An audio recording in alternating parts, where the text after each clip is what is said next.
नमस्कृत्य नरं चैव नरोत्तमं देवीं सरस्वतीं व्यासं ततो जयमुदीरयेत्। ओम नमो भगवते वासुदेवाय, ओम नमः पितामहाय, ओम नमः प्रजापतिभ्यः, ओम नमः कृष्णद्वैपायनाय, ओम नमः सर्वविघ्नविनायकेभ्यः।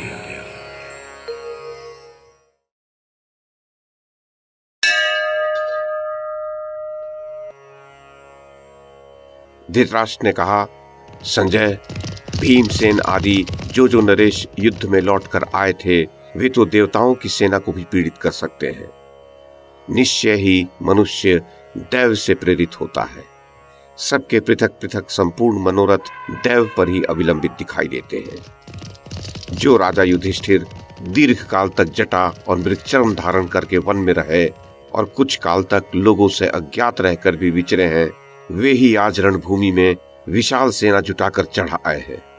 इसमें मेरे तथा पुत्रों के दैव योग के सिवा दूसरा क्या कारण हो सकता है। निश्चय ही मनुष्य भाग्य से युक्त होकर ही जन्म ग्रहण करता है।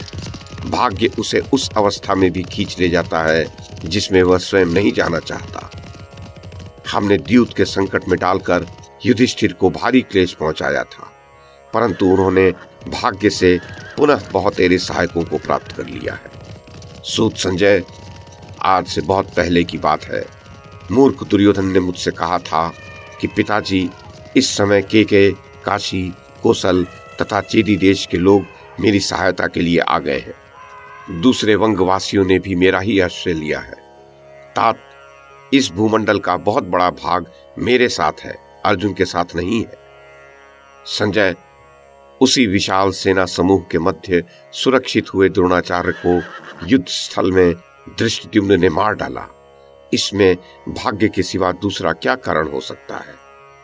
राजाओं के बीच में सदा युद्ध का अभिनंदन करने वाले संपूर्ण अस्त्र विद्या के पारंगत विद्वान महाबाहु द्रोणाचार्य को कैसे मृत्यु प्राप्त हुई। मुझ पर महान संकट आ पहुंचा है। मेरी बुद्धि पर अत्यंत मोह छा गया है। मैं भीष्म और द्रोणाचार्य को मारा गया सुनकर जीवित नहीं रह सकता। तात, मुझे अपने पुत्रों के प्रति अत्यंत आसक्त देखकर विदुर ने मुझसे जो कुछ कहा था, मेरे साथ दुर्योधन को वह सब प्राप्त हो रहा है। यदि मैं दुर्योधन को त्याग कर शेष पुत्रों की रक्षा करना चाहूं तो यह अत्यंत निष्ठुरता का कार्य अवश्य होगा, परंतु मेरे सारे पुत्रों की तथा अन्य सब लोगों की भी मृत्यु नहीं होगी। जो मनुष्य धर्म का परित्याग करके अर्थपरायण हो जाता है, वह इस लौकिक स्वार्थ से भ्रष्ट हो जाता है और नीच गति को प्राप्त होता है। संजय, आज इस राष्ट्र का उत्साह भंग हो गया। प्रधान के मारे जाने से अब मुझे किसी का जीवन शेष रहता नहीं दिखाई देता।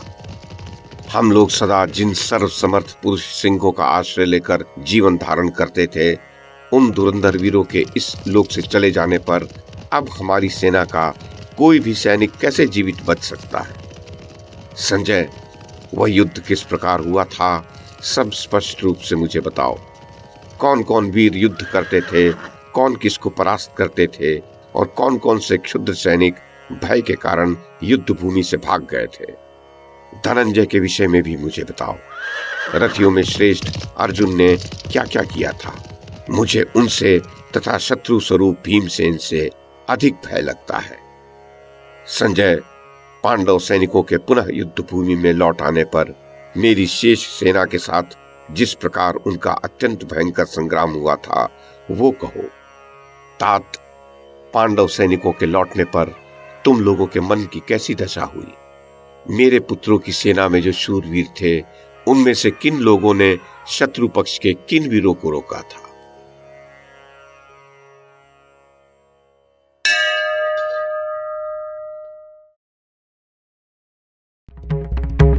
YouTube के माध्यम से महाभारत की कथा को एक श्रृंखला के रूप में प्रस्तुत करने का हमारा ये प्रयास यदि आपको सराहनीय लगा हो तो कृपया इस कड़ी को लाइक और शेयर करें, चैनल को सब्सक्राइब करें और बेल आइकन को दबाएं। साथ में अन्य लोगों को भी देखने के लिए प्रेरित करें। धन्यवाद और नमस्कार।